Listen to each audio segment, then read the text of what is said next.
हे प्रभु, महंगाई चौगुना बढ़ गईल बा। गैस सिलेंडर, बिजली, पानी वह दुगुना हो गईल बा। तो हमारा धंधों में चुनवा कहाँ से लागता प्रभु? बढ़ाई के बजाय हमारा दक्षिणा घटता जाता। हे प्रभु, हम तो रिश्ता लगा के पुण्य के काम करीला, बियाह कराइला, दिल से दिल मिलाइला। तो हे प्रभु, हमरो दक्षिणवा तो डबल हो चाहिए ना। नजरिया घुमाई ना प्रभु, कृपा करी हे प्रभु।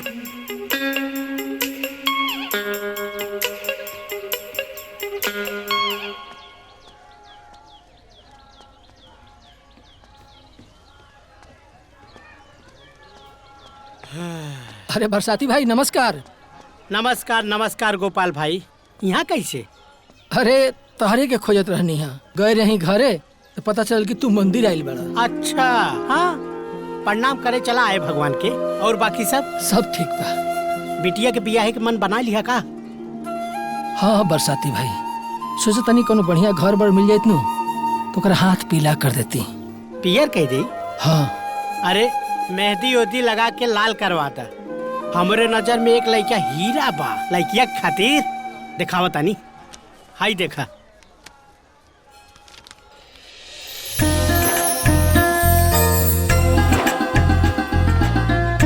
ऐसा लड़का खोजबा ना मिली। हाँ बरसाती भाई, लड़कवा तो बढ़िया लौकता। लौकता? अरे हट्टा कट्टा 3.5 हाथ के पट्टा बा, हिस्ट पुष्ट गबरू जवान बाटे। 10 लाख में न रिश्तवा पटा देव। 10 लाख? हे महाराज, ऐसा चौकता रहा। अरे 5 बीघा खेत बा, माई बाप के इकलौता लड़का बा, पक्का मकान बा, बिटिया राज करी। राज? अच्छा, वो बिटिया का नाम का है? शिवानी। शिवानी और शेखर, शेखर और शिवानी रसियत कई बा। तू ना आइला है, ये बिटिया के भाग लेके आइल बा। ए गोपाल भाई, ये रिश्ता कहीं और जात रहल, तोहरे घरे चल के आइल बा। ढेर मत सोचा, चला घर और देख के ना मामला सेट करके गंगा नहाला। लेकिन बरसाती भाई 10 लाख सस्ता बा। हम रोज बियाह शादी करावतारी, का मारा मारी बा हमसे पूछा। अरे तू हमार हित मीत हुआ, यही से समझावतारी। न ती लड़कवा के न 20 लाख देवती। तू कहा तो बात आगे बढ़ाई, ना तो कहीं और चला दे। ठीक बा बरसाती भाई, अब चल के घर बर देख लेवल जाओ। हाँ। वैसे परिवार कैसन बा? हे महाराज, परिवार 1 नंबर के बा। ठीक बिया? हाँ, बढ़िया। लड़की तो एकदम ठीक बिया बरसाती बाबू। लेकिन दहेज बड़ा कम दिलावतनी। और न तका हमार एकलौता भतीजा बा, इतना बड़ा पक्का मकान, 5 बीघा खेत बा, 5 बीघा। अरे ओके तो कम से कम 20 लाख से कम ना मिले के चाहिए। और ये दियावत कितना है? 10 लाख रुपया। अरे हमरे कुकुर कटले बा का जौन हम कम दाम देवाई? अरे जैसन सौदा रहेला दामा वैसने लागेला बुआ जी, बुझाइलू? शेखर बाबू बरहमी फेल, ऊपर से बेरोजगार, ये दे 10 लाख। हे शंभू बाबू, ये रिश्ता हम बड़े मुश्किल से जमौले बाड़ी। और लड़की के बाप आवत हुई। अरे कोनो मन में दगदग होई तो बता दें, हम लड़की के बाप के मना कह दे। ना ना, हमरा मन में कोनो दगदग नहीं है, हमरा रिश्ता मंजूर बा। आवती आवती। अरे तू कहेलू हो चंदा के बुला ले तू ना। 20 बेर मना कइले बनी कि जब शुभ कार्यक्रम चलत रहेला ना तो जब बेवा विधवा के ना आवे के चाहिए, लेकिन आ गेली मुंह उठा के। चलो जा वजह से। केहू बाजी सुना तानी? अजी। हे शंभू बाबू, लगाता गोपाल बाबू आ गए लड़की के बाप। जा बुला के लाओ, फिर चाय पी लियो। अरे ते काहे जे बैठ जो अंदर, जब काम लगी ना तो तोरा के बुला ले जाए। जो जो जो। अरे गोपाल बाबू आ गए नहीं? हाँ। आई चला, आई गोपाल बाबू आई। प्रणाम। ई देखा लड़का के बाप शंभू जी हुआ, वो उनकर माई, नमस्ते। वो लड़का के बुआ, वो लड़का। अरे रुआ खड़ा काहे बनी? बैठी बैठी बैठी। बैठी। ना है बस चाय। ठीक बा। पी के नहीं है। पंडित जी। हाँ। गोपाल बाबू, परिवार, घर बार अगर समझ में आवत होके तो फैसला बताई।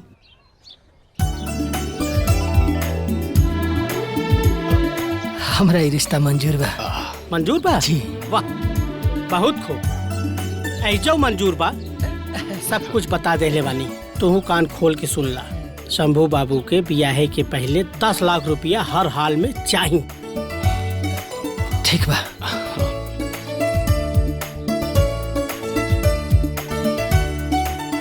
ठीक बा शंभू बाबू। हाँ। और कोनो बातो नहीं खे? अरे ना ना। तब ठीक बा, पंडित बुला के दिन तारीख ब्याहे वाला निकलवाई और उसी पहले हमारा के दक्षिणवा दे दी। ना तू है होई भइल बियाह मोर करबा का वही हो जाई। खबरदार। का भइल? रउआ के हम अभी तक अधिकारे नहीं खे देनी, तो उन्हें हक से रउआ हमार घूंघट उठावे आई नहीं। हाँ शिवानी में अधिकार के बाद कहाँ से आ गई? शादी भइल बा, हमार पत्नी हो तो हमार। शादी ना सौदा भइल बा, वो 10 लाख में। 10 लाख। और हमार बाबूजी ओकरा के खेत बेच के चुकवले बाड़े। ई घर में रहे की कीमत, कमरा में रहे की कीमत, तो हम जैसे चाहब वैसे रहब। निकल जाए यहाँ से। देखिए जस्ट शट अप। निकल जाए यहाँ से। गेट लॉस्ट फ्रॉम हियर।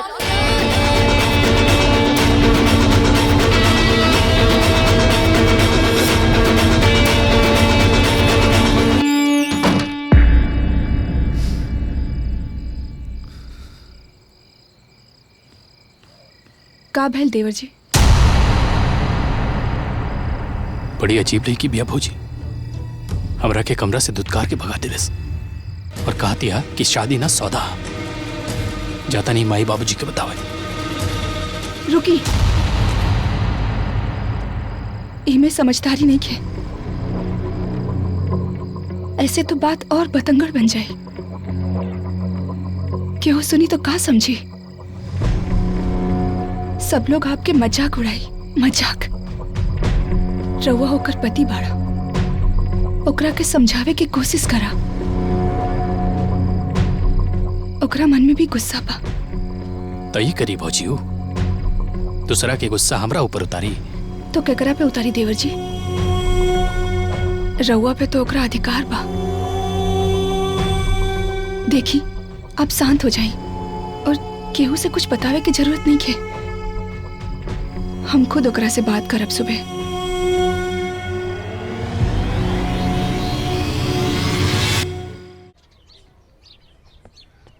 कौन नया खबर निकला बा शंभू? अरे लिखल बा शेखर? प्रमाण पत्र के लेके यहाँ आओ।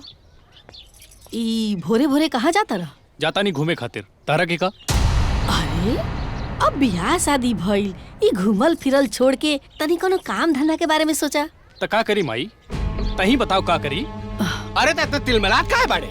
अब हमनी का बतावल जाई कि तोरा जिंदगी में का करक बा का नहीं करे के। जब हमार जिंदगी के फैसला तू लोग मिलके कैले बाड़ा तो हम का करी? इतना टेढ़ काहे बोला तारे? काहे पिन का तारे? दिमाग उल्टा पुल्टा हो गइल बा का? सही कहा तेरा बाबूजी, भैया के दिमाग सचो उल्टा हो गइल बा, तबे तो शर्टो उल्टा पहनले बाड़े। हाँ हाय देखो, एजा हमार जिंदगी उल्टा पुल्टा हो गइल बा। ई सबके शर्ट के पड़ल बा। ई सब हमार दिमाग खराब कर देले बाड़े। हाय देखी तो करते हो। अरे पहले देकर मुंह ना खुलत रहे, लेकिन अब कैसे गुरा रहल बा। मेहरारू के नशा है ये शंभू के माई।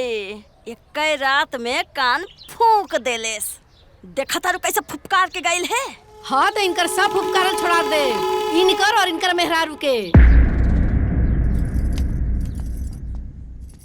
देवरानी जी, इला चाय पिया। ऐसे का देखा ताड़ू? हम तो हार जेठानी है, सुने ना। अरे ना ना,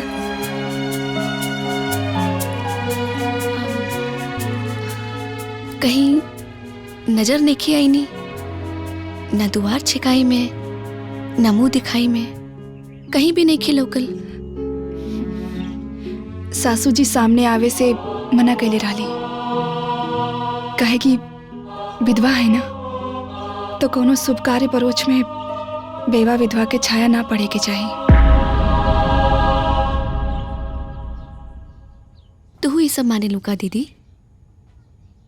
हमार माने या ना माने से का हुई, फैसला तो घर वालों के बा।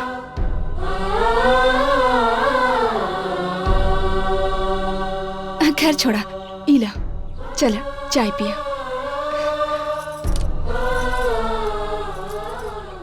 ए सुनाए ना महारानी, सुनात नहीं खे का हो? बुआ जी बुलावा तानी, हम जाता नहीं। हाँ जी बुआ जी। जी हुए जी, का होता है कोठरिया में दुल्हनिया के? शुरू हो गई तोहर काना फुसी? नहीं नहीं बुआ जी, हम तो चाय देवे खातिर गइल रहनी। खेले चाय देवे खातिर गईनी है? चाय देवे खातिर गईलू है कि चप्पल चप्पल करे गइल रहलू हुआ? तोरा के मालूम नहीं है कि हमरा चाय पियला के बाद दवाई खाए खातिर गरम पानी चाहेला? काहे ना देलू? हाँ अभी लेके आवत हनी। ए महारानी, और हाँ जाके जल्दी से नाश्ता तैयार करा। चन्ना के बाबूजी के बाहर जाए के बा, और ना कान खोल के सुन ला, ई ताक झाक छोड़ के काम पर ध्यान दे, काम पे। अब चला जा। का भाभी, हम तोरा कहले रहनी ना कि हमर ड्रेस तैयार करके रखिया। बता अब हम का पहन के जाई कॉलेज? तहर कपार देखा तो रुमाई। अरे करम, जल्दी के काम पे मन लगी तब ना। महारानी बन के रहल चाहतरी, महारानी। पहले तो हमरा बेटा के खा गली, अब हमनी के खाई चाहतरी। और देखा टूटुला मत ढारा, अब चला जा चुपचाप। करम जल्दी कहीं के पैसा पाए के रुआब छाड़ा तारू ना।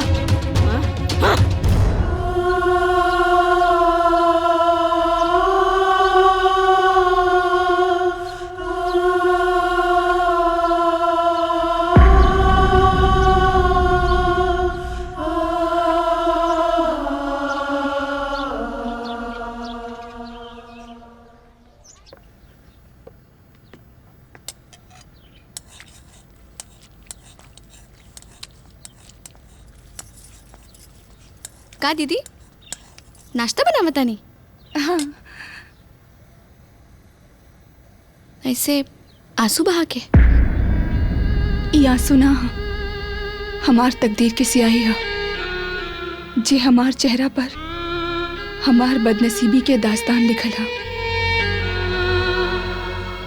घबरा मत दीदी, राउर बदनसीबी के आंसू अब आपके आंख से ना, ई घर वालन के आंख से बही, वो भी खून के आंसू। ऐसे का देखा तानी? अब आज तक रहुआ इन सबके खाना नाश्ता इन सबके कमरा में देता ने, बाकी आज से एक जगह लागी और जहां हम बताई। लेकिन कुछ ना, आज तक रहुआ इन सबके इशारा में नाचत रहनी। बस एक बार अपन छोटी बहन की बात मान ली और फिर देखी एक घर की गंगा कैसे उल्टी बात जाए।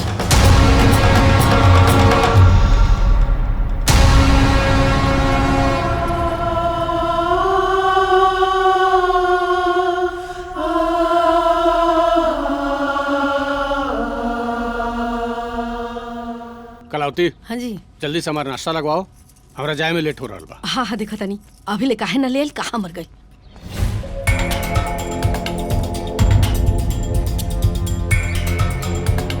हाँ ई नाश्ता सबके कमरा में जालन हो? हेजा काहे लगाव तरू? देवरानी जी कहली है कि सबके नाश्ता एक के साथ लागी। देवरानी जी उनकर हुक्म माने लगलू? इतना उनकर हिम्मत हो गई कि आवते अपन हुक्म चलावे लगली? कि सास के सामने बैठ के नाश्ता करी है, ससुर के बराबरी करी है? वो बराबरी के बात ना है माता जी, बात है अहमियत की। ये घर में केकर का अहमियत बा। अच्छा तो तू हमनी के अहमियत सिखाईबू ना? इतना तार हिम्मत हो गई? अरे अभी हाथ के मेहंदी सुखल ना, पैर के महावर छूटल ना। हमारे सास ससुर के सामने ऐसे घूंघट उठा के बात करबू? कैसन सास?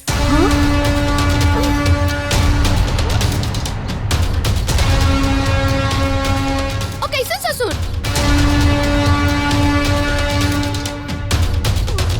ई घर हमरा खातिर कोनो होटल से कम नहीं खे। और एजा रहे खातिर हमार बाबूजी 10 लाख रुपया देले बाड़े।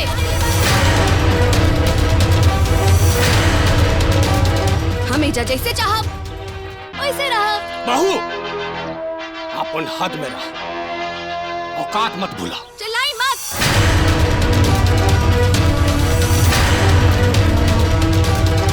चिल्लाई मत।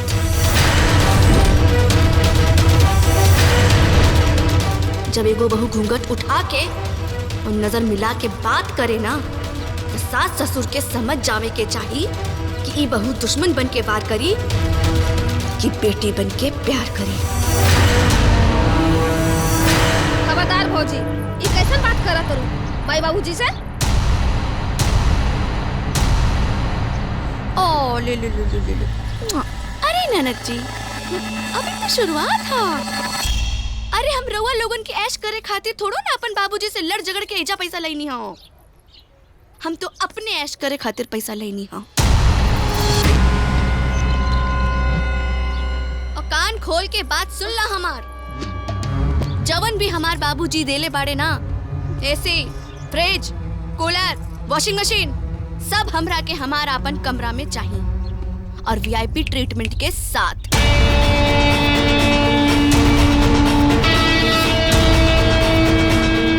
खाना, पानी, चाय, नाश्ता, सब कुछ हमरा के हमार कमरा में चाहिए।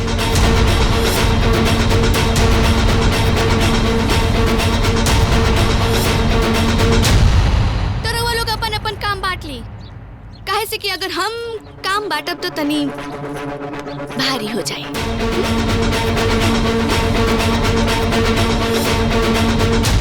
देख ले लू चंदवा के माई। अरे ई पतोह ना ह तोहार, पतुरिया हिया पतुरिया। देख लू है कैसे एकदम पल्ला फेंक के अब फुप फुप फुप करतिया नागिन की तरह।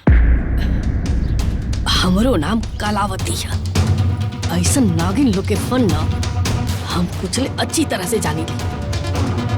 आवेदी से खरवा के इनकरा एसी के ना विदेशी के हवा खिलावतन।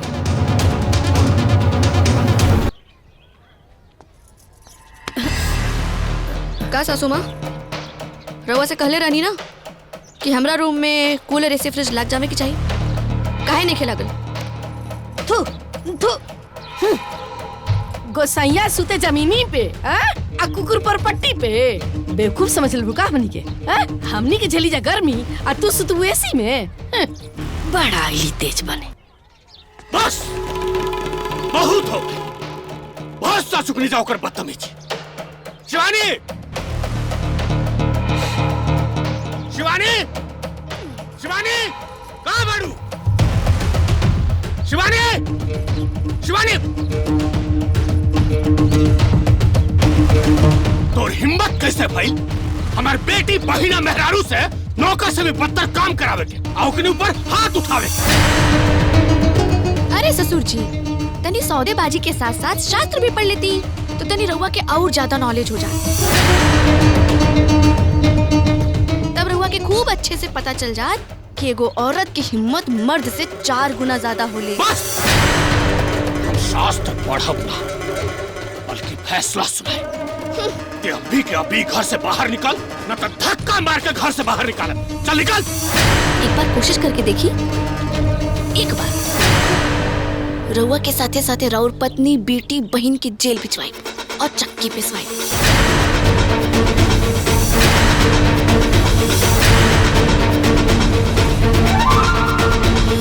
पता बा ना हमार बाबूजी के कैसे मजबूर कई के दहेज लेवे ताड़ा लोगन, उनके खेत बेचे के मजबूर कई देले बाड़ा लोगन, कंगाल बना देले बाड़ा लोगन। हाँ? का ऐसे का देखा तारा? विश्वास नहीं की हो? विश्वास नहीं की हो? सबूत चाहिए? अब ही दिखा देता, घबराई मत। हाय तू वादा तोड़ने पड़ा। तू कहला रहला कि 10 लाख रुपए हाथ में रख दे तब से दुकान मूर्ख बनाओ तारी।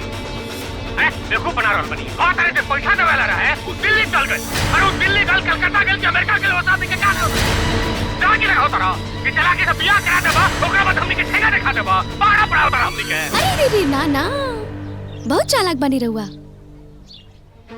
मजबूर कई के दहेज लेवे के जुर्म में एक के जेल भिजवाई और चक्के पिसवाई। याद रखिया।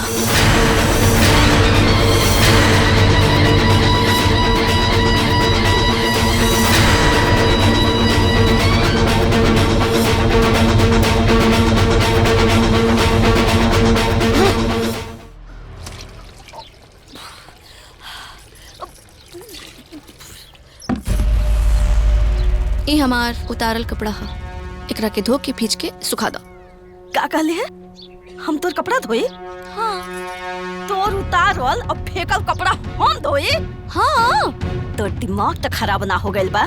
आज तक या घर में हमरा से केहू काम ना करवौले से और त 2 दिन के अलकनिया हमरा पे हुक्म चले बे रे।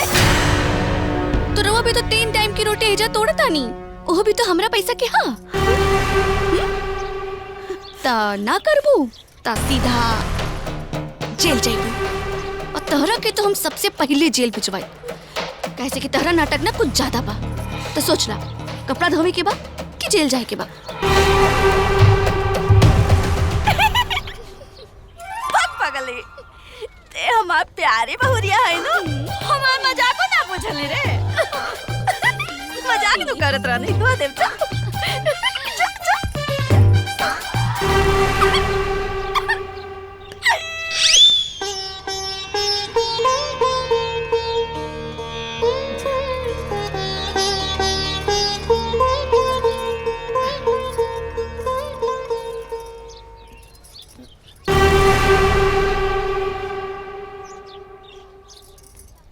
ऐसे काहे उतर रहे और ये हमारा रास्ता काहे रोक के खड़ा बड़े?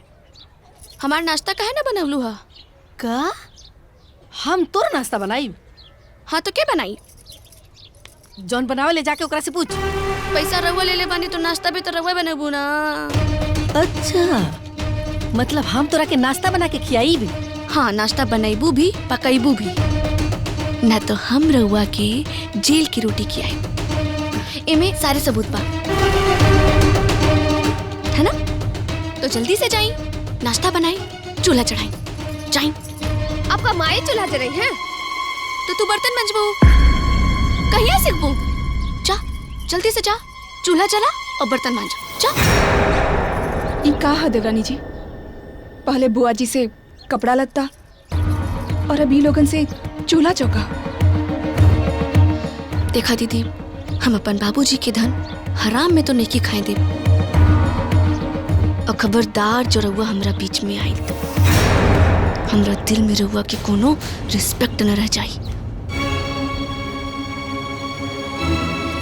एजा खड़ी का बाड़ू जा यहाँ से खाना बना जाके और टेस्टी बनैया।